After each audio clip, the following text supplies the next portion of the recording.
Good evening. Good evening. Right. So I've realised it is so hard for me to be objective talking about this run of Doctor Who. And I think it's probably Tennant through to now-ish, where it's just, I feel so aware of this era of Doctor Who, perhaps more so than any other era in terms of just the flow of the episodes, okay? So whereas back in Classic Who, I tried really hard to make out that I didn't know what was coming and just talk about each episode as it came. That's really, really hard. Okay, so you're going to have to bear with me here. This could be a long one because I've got two ways of talking about this. And here's the first way. I want to try and remember for you what my response was to the 11th hour when we first saw it, particularly the negative aspects, okay? So, when we first watched the 11th hour, way back when, okay, I seem to remember feeling slightly disconcerted by a number of things, okay? The whole visual style and tone of the programme seemed to have changed dramatically. And I didn't expect that. Obviously, Moffat coming in was going to change things a lot. But there's just something about the look of the 11th hour that when you compare it to a lot of Tennant's stories, it's a radically different programme. I'm not televisually aware enough to point out whether it's, you know, the way it's framed or whatever else like that. I'm okay at that sort of thing, but I can't sense that. The one really tangible thing is that it's set in a much more traditional English country village, sort of 1950s, lovely, lovely, lovely sort of groove than anything that Davis wrote or anything in the Davis era. And that was just far more rural than urban. And whilst that's disconcerting now, it's really important to remember that that's more traditional Doctor Who, isn't it? That's more the sort of environment that we saw back in, let's just pull a few things, The Awakening, in The Demons, in all the Pertwees, you know, Baker episodes on Earth, not that many. You really only got council estates in Survival. And then you got the Davis run. So that was something that really made me think, oh, this is a bit peculiar. Another thing that I seem to remember disconcerted me a little bit at the time was we knew it was Moffat. And as Lib and I were discussing earlier, we didn't feel worried about the quality, the future of the Who, because it was Moffat. And already Moffat was like the golden boy. Now, we're going to have the debate at some point, who's better, Moffat or Davis? But we entered into this with a sense of optimism. Depends if you want the Scottish agenda or the gay agenda. Scottish agenda or the gay agenda, which we're fully in support of both ways. But there was something about it being a Moffat story that made you hyper aware of what was going on.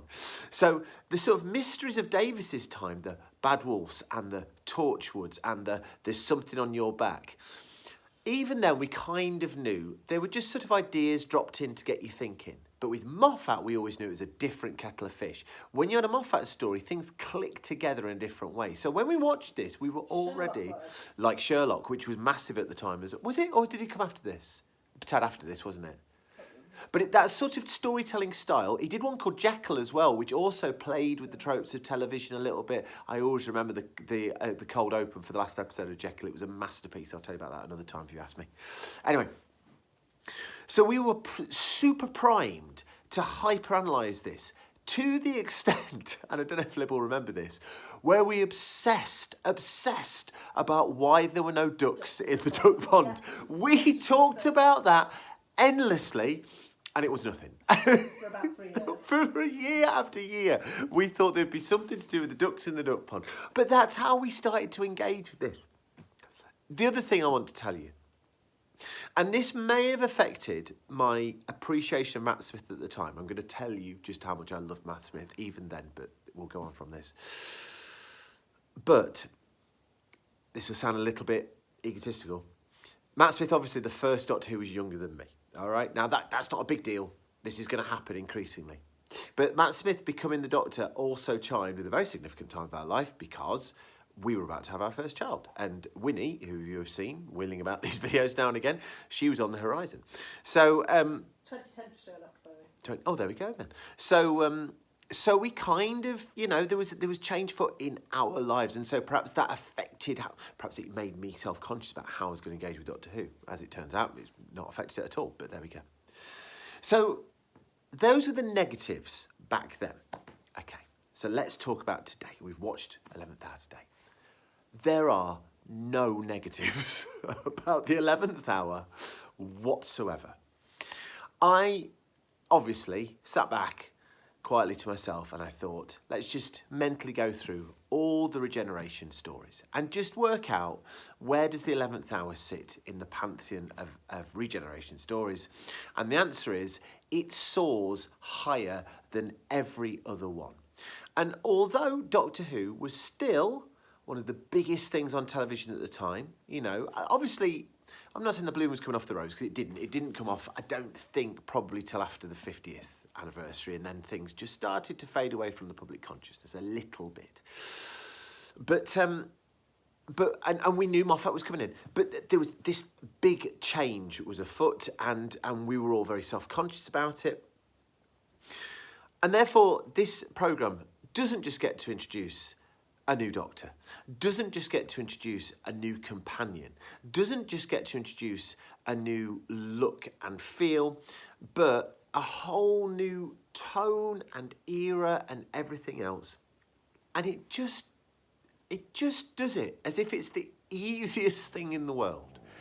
It is, the dog snoring, it is utterly flabbergasting how within mere seconds after the opening titles, mere seconds, you see Matt Smith poke his head out of the TARDIS with this kid who we've got no relationship to, other than the fact that she's brilliantly prayed to Santa about a crack in a wall. And then you get fish custard and that whole sequence that precedes it. And slight reservations about this guy being younger than me aside, which, can I just say, let's get this out of the way right now. By the end of this episode, he sits so comfortably next to Tennant, as in, this is where this character has gone. So put that to one side. That sequence with him and Amelia and the food and then the crack and then the getting back in the TARDIS is an absolute masterpiece of how to introduce it, because you get everything in that. You get the fairy tale quality, you start to get the wibbly wobbly timey wimey-ness of it that's going to sort of define, was already defining Moffat's writing, but it's something it's just intrinsic to what he does now, those sorts of playing with expectations and stuff like that. And Matt Smith one of the things I've always loved about Matt Smith is he came to the programme not knowing Doctor Who, but knowing, the history, not being a not we, which is a phrase I've never been too fond of, but there we go. A not we? A not we, as in somebody who didn't know, that Patrick Troughton met the Cybermen on Telos. You know what I'm saying? That sort of person. And I cite that because he talked about that particular story and that particular performance, because he went and did his homework. And it means a lot to me as a Doctor Who fan when your lead actor goes and does his homework. And I'm not saying do a Whoathon. I'm saying just drop in and see these characters and go, right, oh, there's that. Oh, and I like that. And I can take that. And everything that Matt Smith does in this story marks him out as being the next version of this character. The joyfulness of it after the sort of self-obsessed end to the Tennant era, the sort of giddy playfulness of it, the steeliness of it as well, and that will get bigger and bigger and bigger as we go. But just the I don't want to say silly because it undermines it, but the constant talk about not growing up, we'll soon sort that and all that kind of thing. It's just, and even the way he moves, I mean, oh my God, the way he moves, he doesn't move like people move. He's just phenomenal. The way he finds ways to deliver lines, just this stuff that he says.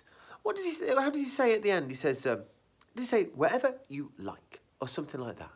And just, there's just something about that that's just rooted in my head forever and ever and ever. I think that Moffat is a genius That's a given. But I think that Moffat is particularly, his genius shows in this episode because what he does, he gives us the Doctor with a child. Now, I have said a million times that you get an awful lot out of those moments in understanding how a Doctor works. And those moments with Amelia, you know, the bits where he says, that must be a bloody scary crack in your wall. Oh, it's just joyous. The bit where he says, fry something, you're Scottish. And the fact he's saying it to a child is just absolutely genius. And that's immediately cements this Doctor as a Doctor, right? Fish custard, all that. Then he comes back and you get that weird tension because Amy's been a fan of the Doctor and her relationship with the idea of the Doctor is what that relationship then gets built on, and our relationship with the idea of the Doctor is what's being played with. There's so many little cogs turning here that just make everything mesh together. And then, and I always remember this is going to go on for a while, I do apologise. I always remember an interview that some guy did for Moffat where he said, so, Stephen, Mr. Moffat, could you tell us why is the first episode called The 11th Hour? And everybody with half a brain goes, because it's the 11th. But the whole idea of he's got 20 minutes to do this, and I'll do this and do this, and I can do this and whatever else like that. And then you've got Amy causing tension. You left me and I bit these psychiatrists, and you fall in love with Amy straight away. Well, do you fall in love with Amy? Yeah, absolutely. Right, there we go. Fantastic. 100%. Because at one point, I'm sure you said a couple of days ago, oh, you weren't sure about Amy again or whatever. I feel like I love Rose. Yeah, I but love her in a different way. she's just, I mean, that relationship. What a bold performance from Karen Gillan as well, returning to the show after being in Pompeii. She did well to get out of that, didn't she? But immediately that chemistry is cemented where there's that sort of, I love the fact that in this episode already he's a little bit shy and awkward. Like when he sees what Jeff's looking at on his laptop, which is a little bit blue for Doctor Who, I'll level with you. And I am... Humphrey did not bat an eyelid at that. Well, maybe it's just because I'm a prude, and I'm a prude. But I'm just like, oh, behave. I also, can you add the other thing that, in my mind, Jeff's gay. When the Doctor says get a girlfriend, every single time I thought, I'm convinced, I don't know why it is. Your gaydar. Well, no, I don't have a gaydar because I'm thick at these sorts of things. But anyway, it doesn't matter. But it's just, anyway, there we go. But you get the traditional big episodes, so we get to see Patrick Moore just for the lols and all that kind of thing. And then in this onrush of brilliance, we have, you know, other highlights, which will only become realised that they're highlights afterwards. Olivia Colman. Olivia Colman these days is one of the most beloved and famous. Well, she was just on the cusp. No, she was on the cusp. I'm sure in Doctor Who's grand history, tell me if I'm wrong in the comments down below, has there ever been an actor of that calibre playing such a tiny role? Obviously she does it brilliantly. Obviously she had so much to the episode. Oh yeah, okay, Patrick Moore, fine. I know you love Patrick Moore, and you've always loved Patrick Moore. We went to see Patrick Moore live once, do you remember? Yes, of course you did. Can't do that now. Can we, no, of course. Can we also take a moment to talk about Rory? Now at the time... Not yet. Well, no, but we have to. Because at the time, and I'm sorry, this is breaking all my own rules, he was just a character. He didn't even... He's just a character. You can't talk anymore about him. But he's not. He's really good. And the Doctor already has an affection. He sort of pats him on the head at one point. You know, he's got that sort of... He's docile. It's the Mickey-ish relationship, but there is something slightly different because already Rory is a drip. He's so in love with Amy that it's just hurts, and she messes him about right royally. And that's the level of tension we're going to get in these characters going forward, which, I mean, it's a step on from Davis, I think. Do you know what I mean? I think that Davis's relationships are blunter than Amy's and Rory's, even at this stage. And it's phenomenal. And I know that Lib's right. At the time, we didn't think twice about Rory. We didn't even know Rory was coming back. I was convinced Jeff would come back as the baddie at one point. That's the sort of level of discourse we were having about this episode at the time, which we must have watched a dozen times. And then we've got Pandora will open, Silence will fall, which we know what's going to happen. But at the time, we were just, what is this? We were like... What is all this? We've got Prisoner Zero flopping around, the track scene. And then we get that magnificent scene at the end, evoking Spirit from space, just as flipping Rose evoked Spirit from space. You know, draw the dots here, where he goes through, nicks the, hospital clothes, the doctor's clothes, which is what he did in Spirit from Space. And you have that, I mean, it's just ridiculous. Where he says, look at my records, okay, all these baddies, who sorted them out, right? Now, bear this in mind, guys, because this is significant. You see, let's do the list, Hartnell, Troughton, Pertwee, Baker, Davison, Baker, McCoy, McGann, Eccleston, and then for the first time this episode, do not forget, we did not see him at the start of the episode, you see Tennant. And Smith just walks straight through it and goes, hello, I'm the Doctor. It's just perfect. It's just flipping perfect. Oh, my word. And you just think, to introduce a new Doctor after what we've had, the 5 years that we've just had, where Doctor Who went from being a joke to being the most significant IP that the BBC had, beloved by everybody in the country. Like, honestly, it was everywhere. And you get this young actor who just comes out and says, you know, this guy who's just been cemented in your mind as the next equivalent Tom Baker figure. Nah, I'm the Doctor. Compare it to when Davison became the Doctor, right? Because that's the comparison here. When Davison became the Doctor, he was fighting against 7 years' worth of the most charismatic man that's ever existed on the planet, probably. And they gave him an episode where he walked around talking like Troughton and unravelling scarves and getting all confused and scared. And Matt Smith just comes out with all the joy and the jokes and the throwing of the bacon and don't come back bit, which we all laughed at tonight. And it's just nonsense. Oh, it's just so funny. And he's so funny and he's so brilliant. And it is an outstanding piece of television and an outstanding Doctor Who episode. And then to cap it all off, there is more. Moffat completely messes up again because the Doctor's already, the whole premise of the story is, he's left this girl for X number of years. He sods off for another two years and comes back and he's like, well, I'm back now. Let's crack on. This is not how Doctor Who has worked before. We've not messed companions about like this before. And that's sort of just that bit in the TARDIS where she's... Well, okay, but I mean... But the show just the Doctor and the show just take it as sort of like, yeah, this is what we do. We're playing these games now. Off we go. And all bets are off. Like, now, what had seemed, a massive departure from classic Who seems cosy by comparison. All bets are off now. The show now has got a platform to do anything it wants, with a lead actor who is already rivaling his predecessor, a companion who's imprinted herself. This, don't forget, Karen Gillan's been one of the most successful actresses to come out of Doctor Who, based upon her standing Doctor Who. It all comes from these moments, and it's phenomenal. It's unbelievable, and I'm full of hyperbole. Let's do it. It's not the greatest Doctor Who story of all time, but it's easily the greatest generation story of all time. It is.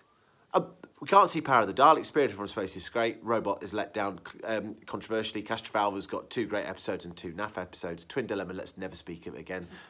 What have you got? The Christmas Invasion. Christmas Invasion is great, but it's not this. This is just off the chain. What a way to start your new Doctor and your new showrunner. And that's all I've got to say. Would you like to add anything at this stage, Elizabeth Collins? No, I agree with you. There we go. We have got a consensus as we were, all 4 of us, and the dog, stoked to be watching this tonight. Even after we've all seen it. We've all seen this episode times. And every single moment just makes you smile and happy. And it's just... class. Class, class, class. There we go.